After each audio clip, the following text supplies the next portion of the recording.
I'm Nick Costas. I'm from Virginia, and I own Thunderbird Outfitters in Saskatchewan, Canada, and we guide waterfowl hunts in the fall and spring, snow goose hunts.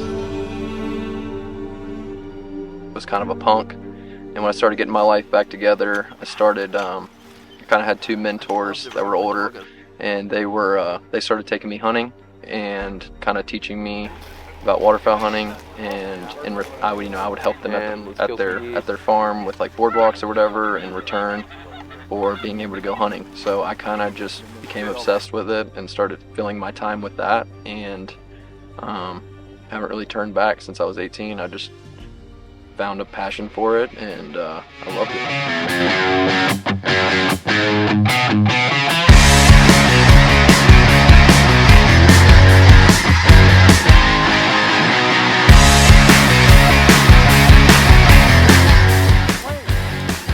Canada's my favorite place in the world. Saskatchewan is. If I had 1 week to live and I had one place I could go, I would go to Saskatchewan and waterfowl hunt. It's literally my number one favorite place in the world. I can't think of anything I'd rather do for vacation or for fun or for work than spend time in Saskatchewan in the fall. There's just nothing better. We started off small this year. It was hard with COVID, my first year. And fortunate enough to have 8 groups or so to be able to run this fall, and my goal is to take care of my team, and us just have solid guys, and we all work hard together, and have awesome hunts and take care of our clients and just keep expanding and growing.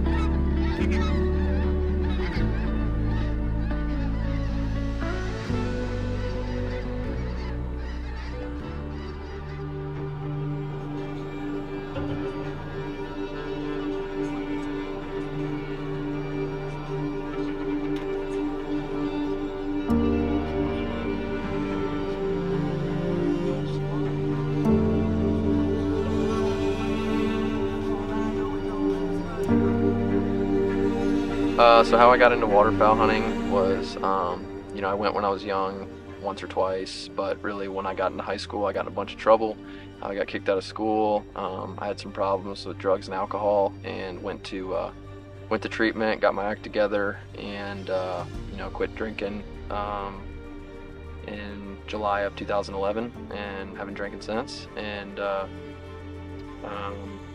I basically, that was my life. I was, partying, doing whatever, and I needed something new to do to fill my time. And there's a guy I met through AA, and he basically said he would be my sponsor, but I've got to go duck hunting with him.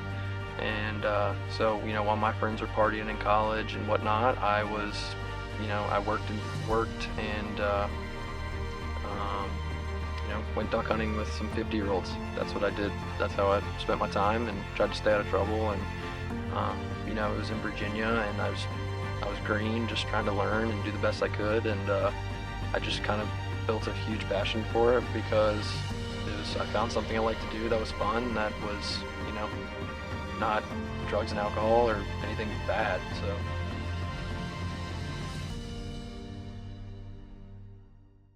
With Dive Bomb, it was pretty cool. I got lucky. I think I was 25, and I was hunting a lot on the weekends. I had a crappy job, and I kind of had this thing where I was like, man, I hate working to hunt. I'd rather just hunt.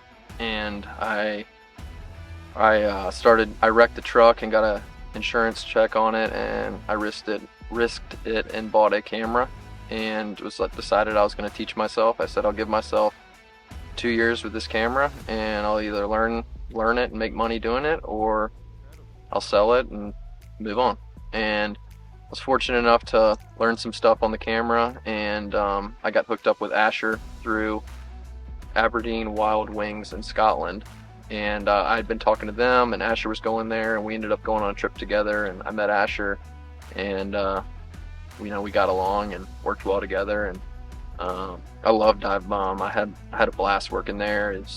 I owe a lot of the opportunities I've been given and my success to dive bomb. Those guys giving me a chance was awesome, and I'll always be grateful for it. It was a really fun job, and I do still miss it sometimes. But part of me just wanted to outfit in Canada. It was just kind of something I've always wanted to do, and so I made the change. But I do support dive bomb always.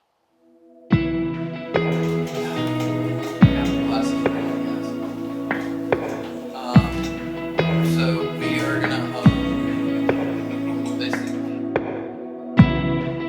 So I kind of decided when I wanted to start working for dive bomb and stuff that I was like, life is kind of short, and why not do what you want to do and live life on your own terms. So I just kind of decided to do that. I just said I'm gonna try it, and if I fail, I can always get a job at McDonald's until I get back on my feet and get a new plan. So I just freaking sent it, and it worked out.